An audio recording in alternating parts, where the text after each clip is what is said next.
Hey, good morning. It's Wednesday.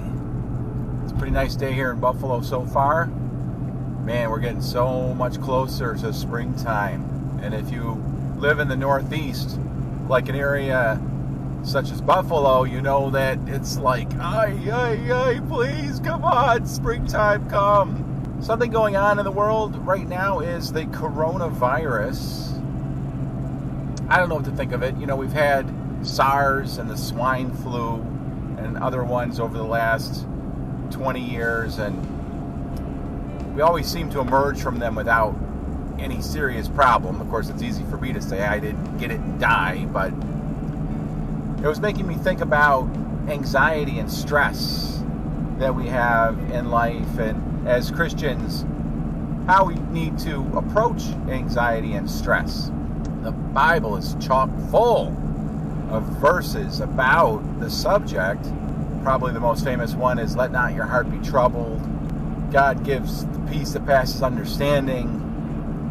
Also the verse about, hey, God takes care of the birds, so he's going to take care of you, right? Those three scriptures. But hey, stress and anxiety is part of life.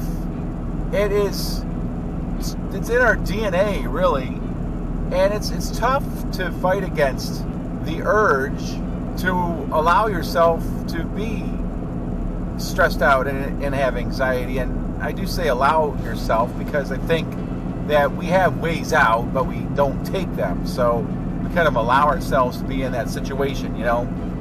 One of the aspects of having stress and anxiety is we know that we, as Christians, really shouldn't.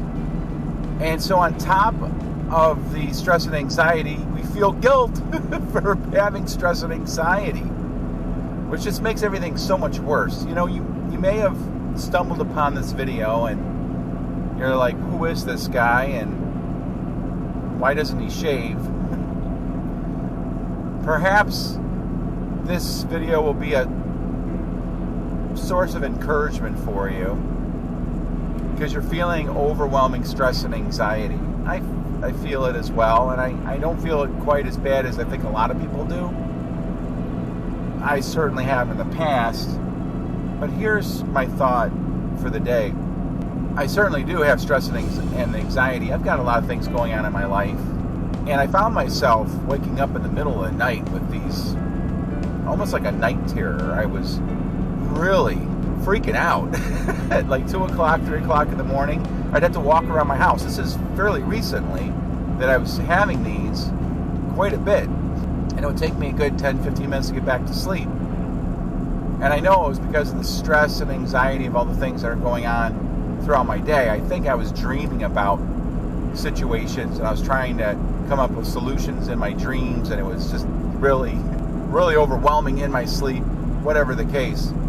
This is maybe a few months ago that I was having these fairly regularly. And then I started doing this video blog. I've only been doing it maybe about a month now. And once I started getting up and reading the Bible in the morning and praying and spending at least a little bit of time in the Word, I've noticed that those anxiety attacks in the middle of the night have kind of gone away. I've had a couple, but it hasn't been as frequent as it was. If you're feeling stress and anxiety, whether it's things going on in your life or the external things like coronavirus or the election, if you're stressed out about politics, a couple things. First of all, it's okay that you feel anxiety and stress. It's part of being human. Don't get down on yourself because you have anxiety and stress. It's bad enough that you have anxiety and stress. Why pile guilt on top of it? If you go to church and you listen to some messages, they almost make you feel guilty for feeling anxiety and stress because, well, they say because you know the Lord, so you have the Lord there to turn to, so it's really a shame that you don't know how to handle your anxiety and stress by getting into the Word and praying. No, it's okay. It's okay that you have anxiety and stress. Kind of accept it as just part of being in this life. It exists. But of course, don't wallow in it. Instead, use it for God's glory, right? Do some of the things that will help relieve the anxiety and stress. Praying, getting into the Word, spending more time with fellow believers, training your mind to think about good things, not always the bad things throughout the day. And that's easier said than done, because a lot of us are dealing with some serious anxiety and stress, some very stressful situations, health situations, children that are in a bad way, and we don't know what to do, and drug addiction, and there's a lot of things that are way above what I have the capacity to really speak on.